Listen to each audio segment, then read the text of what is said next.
What's going on, everybody? Cleepus Tech here, coming back at you with another video. In this video, we're going to be doing a quick comparison between the Samsung Galaxy A54 5G and the Samsung Galaxy A53 5G. Now, as the name suggests, the A54 5G is of course the successor to the A53 5G that came out around last year at this time. So in this video, we're going to be going over the similarities and differences between the two to give you a better idea of whether you should go with the newer A54 5G or if the A53 5G is good enough for you. Now, as always, if you do want to learn more about either phone individually, definitely check out the description where I am linking to several other videos about them, as well as some information about pricing, availability, and some of my favorite smartphone accessories. But with that being said, let's get into it. So with the A54 5G, we're getting a 6.4-inch 120Hz Super AMOLED display with a 1080p resolution, a PPI of 403, and a 19.5 by 9 aspect ratio. With the Samsung Galaxy A53 5G, we're getting a 6.5-inch 120Hz Super AMOLED display. This phone also has a 1080p resolution, a PPI of 405, and a 20 by 9 aspect ratio. So in general, when it comes to image quality, these displays are pretty much the exact same. Both have really nice looking Super AMOLEDs, really sharp, clear 1080p images, and with 120Hz refresh rates, the movement on the screen is pretty fast and smooth, making the phones in general feel a bit more premium. Now, that being said though, when it comes to size and dimensions, the A53 5G actually has a bit of an advantage. Now, keep in mind, this difference is definitely not huge. In fact, you might not even notice it, but with the A53, at again 6.5 inches versus 6.4 with the A54 5G, the A53 5G is a tiny bit larger, and with an aspect ratio of 20 by 9 versus 19.5 by 9 with the A54 5G, it also has a slightly taller and more narrow form factor. So if you're doing something like watching videos in landscape mode or playing a game or something like that with a taller and more narrow form factor, you will get a slightly more immersive experience. And if you're doing something like scrolling through social media, for example, you'll also be able to fit more content on the screen without having to scroll as much. But again, keep in mind, these differences are really subtle, and in the grand scheme of things, the displays are nearly interchangeable. So if you are looking for a more affordable 5G phone that has a really nice display, you're not going to go wrong with either phone. Now for storage, both phones are getting 128GB with microSD card expansion too, and both phones also have other variants that have 256 as well. So in general, when it comes to storage, no real difference here, but at 128GB, let alone the higher variants that have 256, you're really going to be getting plenty of storage with either phone. And for the average user, especially if you're using a microSD card, you're most likely never going to have to worry about running out of space. Now for security features, both phones do have Face Unlock, and they both have really nice in-display fingerprint scanners.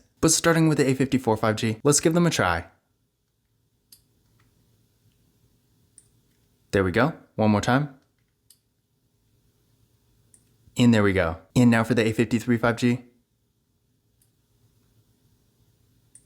There we go. One more time.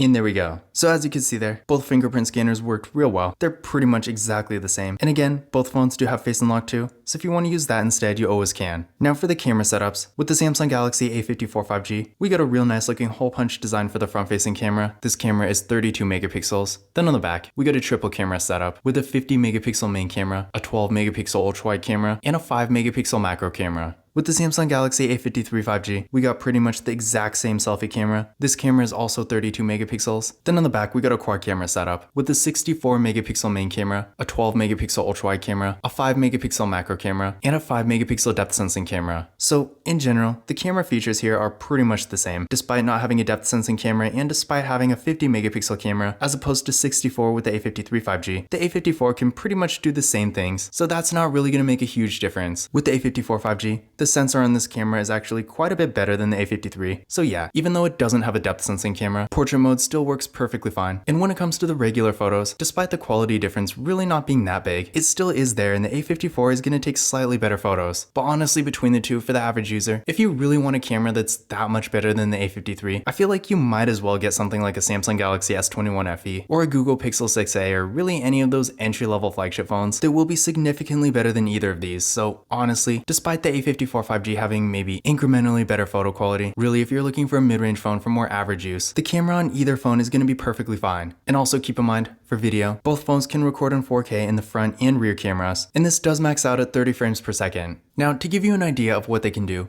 First, here's some pictures taken with the Samsung Galaxy A54 5G. Overall, I do think these photos came out really well, and it just goes to show if you want to get really nice photos, maybe for something like Instagram for example, you really don't have to spend $1,000 on a flagship phone, because at this point in 2023, more affordable mid-range phones like this really get the job done just fine. Sure, compared to something like a Samsung Galaxy S23 Ultra, the photo quality here is not going to be nearly as good, but in general, the average person probably doesn't need that. And if you're just posting photos on Instagram, using Snapchat, sending photos to friends and family and stuff like that, for that sort of activity, I feel like the photo quality here is just fine. And when it comes to the difference between something like this and a phone that's a bit higher end, at first glance, I feel like it's not even super noticeable. So yeah, in general, for the average user, the camera we get with this phone is pretty much perfect for daily use. And then here's some pictures taken with the Samsung Galaxy A53 5G, and honestly, I feel like in the grand scheme of things, the difference really isn't that huge here. The Samsung Galaxy A53 5G already had really good photo quality to begin with, and while the A54 5G may be a little bit better, I mean, they got rid of the depth sensing camera, gave it a better sensor, stuff like that, but in general, there are really little changes. And I feel like if you have an A53 5G already, and you really like the quality, it's probably not worth upgrading to the A54 just for the camera, just because I feel like it's not really that much of a difference, but of course this is going to be a bit subjective. But the bottom line here is, if you are looking for a mid-range phone that has a really good camera, either phone is going to be great. Now, when it comes to RAM or processor, I feel like this is really the biggest difference between these two. With the Samsung Galaxy A54 5G, this phone has 6GB of RAM with the Exynos 1380 processor. With the Samsung Galaxy A53 5G, this phone also has 6GB of RAM with the Samsung Exynos 1280. For the actual performance, on one hand, the Samsung Galaxy A53 5G is pretty fast for what it is, and for the average user, for more basic activities like web browsing, social media, watching videos, and even stuff like mobile gaming, this phone will get the job done just fine. But that being said, between the two, the A54 5G is still significantly faster. So while they are going to be able to do pretty much the same things, and neither phone is quite as fast as something like a Samsung Galaxy S21 FE for example, if you're typically on your phone a lot, especially doing more demanding activities like mobile gaming, you will get a much better experience with the Samsung Galaxy A54 5G. But again, keep in mind the A53 5G is still pretty good for what it is, definitely not a slow phone by any means, and for more moderate use, it will still be plenty fast enough. Now I did run a benchmark test on both phones using Geekbench 6, and here are the results I got. So again, between the two, as you can see here, the A54 5G did score quite a bit higher. So again, if you are going to be on your phone a bit more and you really want the best performance between the two, then definitely keep this in mind. But again, in general, for more average, moderate use, the A53 5G is still plenty fast enough, and in most cases, it will get the job done just fine. Now both phones have 5,000 mAh batteries that support 25W fast charging, and this is really no surprise. At this point in 2023, pretty much every Samsung Galaxy A series phone is going to have a 5,000 mAh battery, and when it comes to charging speed, again, pretty typical. 25W fast charging, while not being the best ever, is still at least decent, so if you do have a good fast charger, the charging speed you get with either phone will be just fine. And of course, with 5,000 mAh batteries, both phones have great battery life and longevity. So in general, if you are looking for a phone that has a good battery, then either phone will be just fine. When it comes to software, both phones have Android 13. The Samsung Galaxy A54 5G came with it, and the A53 5G, originally coming with Android 12, did get the update around December. So software-wise, there's really no difference here, but keep in mind in the long run, the A54 5G being a year newer, will get one more update. So this phone should get 14, 15, 16, and 17, whereas the A54 5G is going to get 14, 15, and 16. So if you do want to keep your phone for the longest time possible, then you might be slightly better off with the A54 5G, but if that's really not a concern for you, then again, both phones do have Android 13, so there's really no difference. In addition to this, both phones do have NFC, so if you like to use tap and pay, you'll be happy to know you can do this with either phone. In addition to this, neither phone has a headphone jack, which is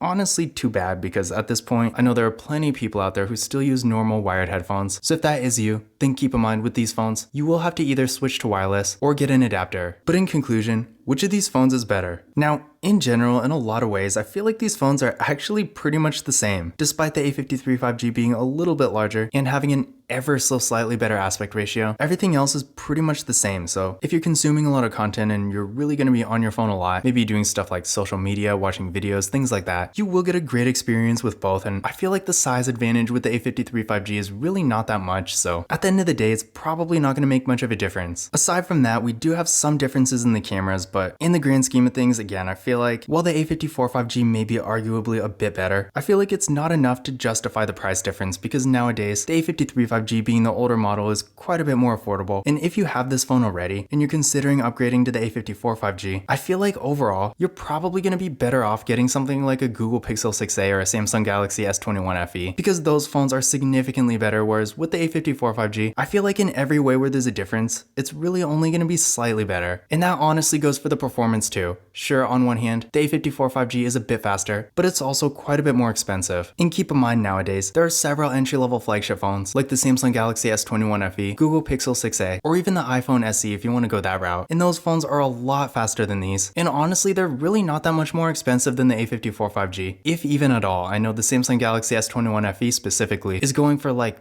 $320 on Amazon, whereas with the A54 5G, I haven't really seen that many good deals on it yet. Now, keep in mind this is going to change and it really depends on your carrier. I know Metro, for example, has some really good deals now, but again, by the time you're watching this, things could be completely different. But in general, on one hand, the Samsung Galaxy A54 5G overall is technically a better device. It does have a slightly better camera, the performance is noticeably better. I feel like it has a more premium, nicer design. And being a year newer, it will get one extra Android update. So if you can get these phones for around the same price, say your carrier is offering them for free or something, then yeah, I would definitely go with the A54 5G. But if you're getting both phones at full price, or maybe the A53 5G is offered for a really good deal and the A54 5G is going for full price or close to it, then in that case, if you really want to maximize the value that you're actually getting for the money, I would personally just go with the A53 5G, because with this phone, you're really getting almost as much as the A54 5G. And again, at this point in 2023, it's most likely going to be quite a bit more affordable. But this concludes my comparison between the Samsung Galaxy A54 5G and the Samsung Galaxy A53 5G. Again, if you want to learn more about either phone individually, be sure to check out the description, where I am linking to several other videos about them, as well as some information about pricing,